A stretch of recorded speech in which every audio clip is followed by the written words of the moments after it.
आज ऐसे महापुरुष का या बहुत सारे ऐसे महापुरुष है जिनमें एक ऐतिहासिक महापुरुष का जन्म हुआ जिसको लोग और हम लोग भगवान का दर्जा दिए हैं, क्योंकि आप में से कोई एक भगवान बन सकता है जब आप सत्य के मार्ग पर, अहिंसा के मार्ग पर लोगों को प्रेरित करते हुए किसी के भविष्य और ज्ञान के प्रकाश को अगर आप उज्ज्वलित करते रहे तो आप भी एक प्रकार का ईश्वर है। ऐसे सभी प्राणी एक ईश्वर का ही रूप है।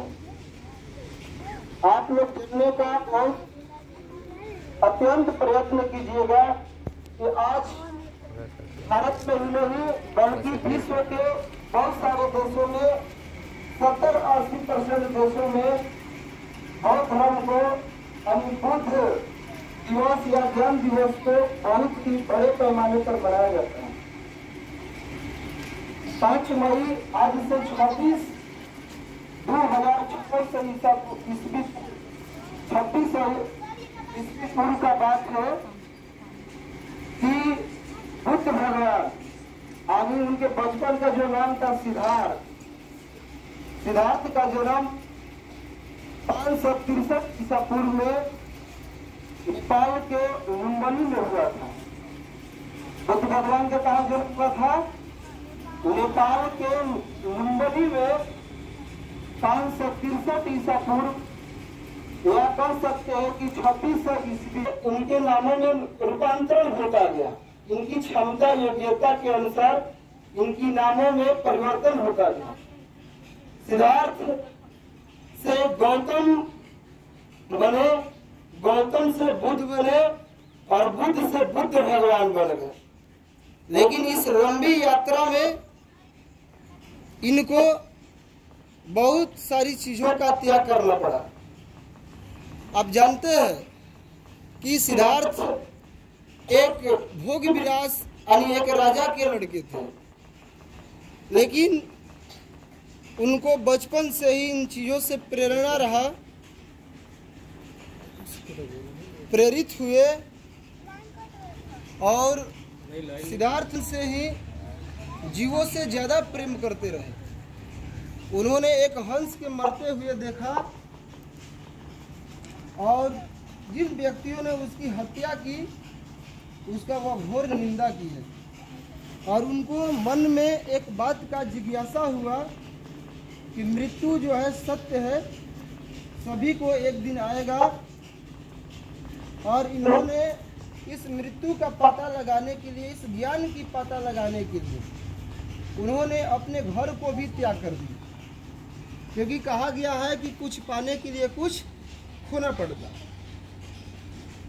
तो उन्होंने नेपाल से यात्रा करते हुए बिहार के गया में, जिसको आज हम लोग बोध गया के नाम से भी जानते हैं, प्रचलित है, उन्होंने गया में बोधि वृक्ष के नीचे बैठ गए, मेडिटेशन करने लगे, साधना करने लगे, ध्यान लगा दिए और उन्होंने प्रण ले लिया कि हम इस सत्य का, इस ज्ञान का पता लगा कर रहेंगे कि ज्ञान किस प्रकार का होना चाहिए और वास्तविक ज्ञान क्या है। उन्होंने 563 ईस्वी में ईसा पूर्व में जन्म हुआ और उन्होंने घर को जब त्यागे तो उन्होंने अपने घर को 30 वर्ष की आयु में त्यागे। कितने उम्र में? 30 वर्ष के, यानी 30 से 35 वर्ष के उम्र में उन्होंने अपने घर को त्यागने के बाद उन्होंने 5 से 6 साल तक साधना की। ताकि साधना माने ध्यान लगाए, उसमें स्टडी एक तरह का कहा जा सकता है और लिखित स्टडी। और उन्होंने इस ऐसे प्रकार का साधना किए कि 528 ईसा पूर्व, यानी 563 से 528, यानी लगभग 32 सालों के बाद उनको एक बहुत ही दिव्य ज्ञान का प्राप्त दी। उन्होंने अंगुली माल जैसे डाकू से लेकर बहुत सारे राजाओं के भ्रांतियों को मिटाए। उन्होंने इस बात को सिद्ध कर दिया, सत्यापित कर दिया कि शांति और सत्य ही ईश्वर है।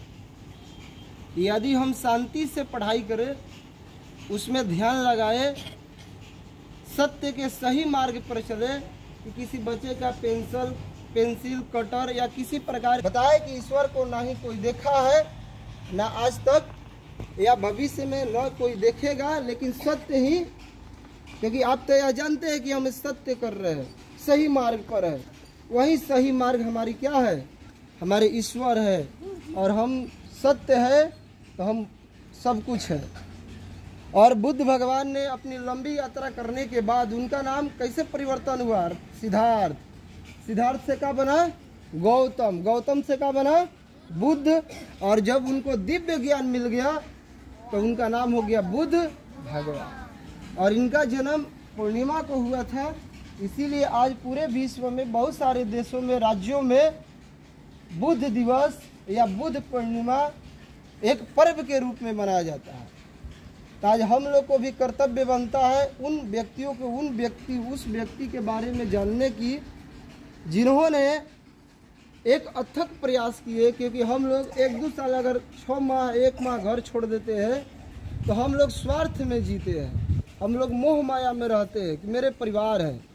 लेकिन बुद्ध भगवान यानी सिद्धार्थ ने, समझ लो आपके भी जीवन में ऐसे कुछ पल होंगे कि आपको निस्वार्थ बनना पड़ेगा, आपके स्वार्थ को त्यागना पड़ेगा, मोह माया से दूर रहना पड़ेगा। उन्होंने अपनी सारे भोग विलास, एक राजा का पुत्र होते हुए भी उन्होंने सभी संपत्ति को ठुकराते हुए,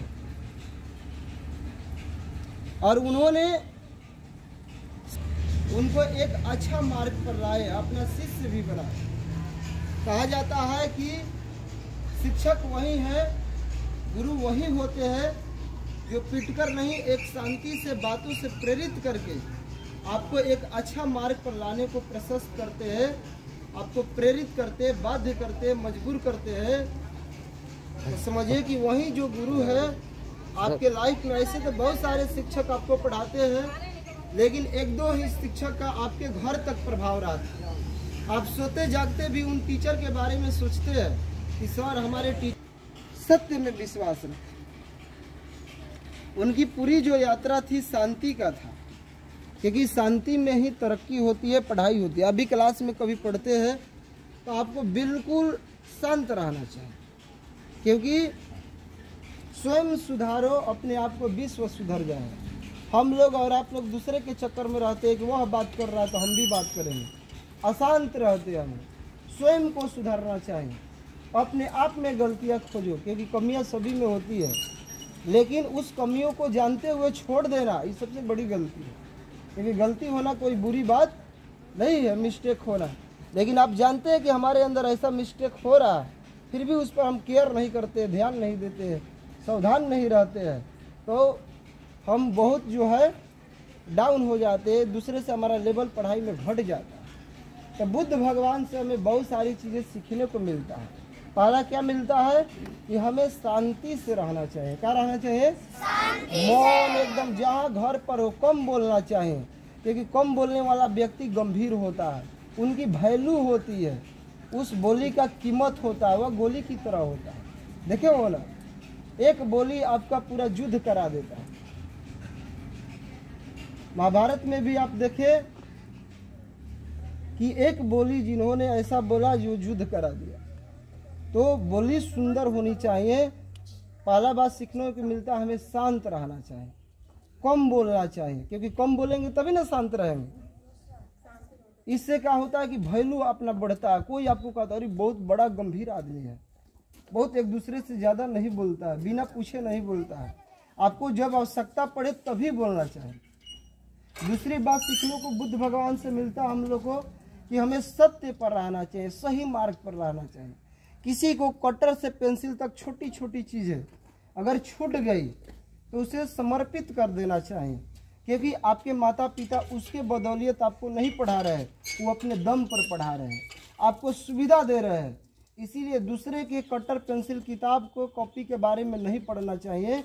क्योंकि सरस्वती माँ को आप बिना किसी के पूछे ग्रहण करते हैं तो एक दोष होता है और सरस्वती माँ आपसे हट जाती है, आपकी विद्या में भी कमी होता है। इसीलिए आपको कौन सा मार्ग चुनना चाहिए? सत्य का, सही का मार्ग होना चाहिए। एक दूसरे से मिल मिलाप की भावना होना चाहिए। दूसरी बात रहा। तीसरी बात रहा आपका, बुद्ध भगवान से सीखने को मिलता है कि अपने मोह माया, क्योंकि बहुत सारा है कि अपने मम्मी पापा को नहीं छोड़ते है ना, ऐसा बात, तो अपने मोह माया से हल्का दूर रहना चाहिए। ऐसी सही बात है कि माता पिता भी एक ईश्वर है, लेकिन अभी तो एक ईश्वर का रूप है, तो हम लोग का भी एक कर्तव्य बनता है। इसीलिए आपको अगर कहीं पढ़ाई के लिए 2-3 वर्ष भेजा जाता है तो यह नहीं कि मम्मी आपको हम छोड़ नहीं पाएंगे, पापा आपको नहीं छोड़ेंगे, इस बातों से नहीं आपको प्रेरित होना चाहिए। बच्चे कहाँ जा रहे हो? क्या छोड़ना चाहिए? स्वार्थ, ज्यादा मोह माया में नहीं रहना चाहिए। अपने स्टडी पर ध्यान देना कि हमें क्या करना है, समझे ना। चौथी बात सीखना है, इन्होंने बहुत सारे अहंकारी लोगों को, लड़ाई झगड़ा करने वाले लोगों को इन्होंने सही मार्ग पर लाया। तो आपका भी कोई दोस्त मित्र गलत मार्ग पर है, असंगत, उसका खराब संगत है, तो उनको समझाना चाहिए, कहना चाहिए कि चलो आज स्कूल लग रहा है, बताना चाहिए कि तुम्हारा पढ़ाई छूट रहा है, बर्बाद हो जाओगे। एक दूसरे की अच्छा सलाह देना चाहिए, क्योंकि बुद्ध भगवान ने अपनी लंबी यात्रा में एक दूसरे व्यक्ति का अच्छी सलाह एडवाइस करते रहे, उनकी स्थितियाँ, उनका विचार बदलते रहे। उन्होंने बताया कि बदला गया एक विचार आपकी नीचे में विचार ला सकता है, क्योंकि अंगुली माल डाकू का विचार बदल गया तो एक ही दिन के बाद वह महात्मा बन गया। कि विचारों में बड़ा शक्ति होती है, इसीलिए अपने सिद्धांत को बदलना चाहिए, एक अच्छे सिद्धांत को अपनाना चाहिए। क्योंकि विचार जो होते हैं, कहा गया है कि 1 मिनट में जिंदगी नहीं बदलती है मेरे दोस्त, लेकिन 1 मिनट में बदला गया विचार आपकी जिंदगी बदल देती है। क्योंकि आपका सिद्धांत जो होता है आपके अंदर बहुत सारा परिवर्तन आता है। तो बुद्ध जो है इसी तरह भगवान नहीं बन गए, उन्होंने बहुत सारे चीज़ों का त्याग करते हुए सन्यासी के मार्ग में चलते हुए विवेकानंद की तरह उन्होंने भी अथक प्रयास किए और लोगों के अंदर, उनके दिलों पर आज भी राज करते हैं। उन्होंने अपना एक अमिट, कहा जा सकता है कि एक छाप छोड़कर जो मिट नहीं सकता। इसीलिए हम लोग को क्या क्या चीजें सीखने को मिला, क्या किस मार्ग पर होना चाहिए? शांति से रहना चाहिए। उसे भी हटकर अगर आप प्राप्त करते हैं तो वह एक महत्वपूर्ण चीज है। तो बुद्ध भगवान का जन्म कब हुआ? 563 ईसा पूर्व में नेपाल के लुम्बिनी में हुआ। कहाँ हुआ? लेकिन उन्होंने अपनी यात्रा को बढ़ाते हुए बिहार में आ गए। कहाँ आ गए? बिहार। और बिहार के गया में आज भी आप परिभ्रमण करने जाइएगा, स्कूल की तरफ या कभी घूमने जाइएगा, तो आप उस पर्यटन स्थल पर जाइएगा, पर्यटक स्थल पे, तो आपको बुद्ध भगवान का एक बड़ा विशाल मंदिर भी दिखाई देगा, वृक्ष भी दिखाई देगा।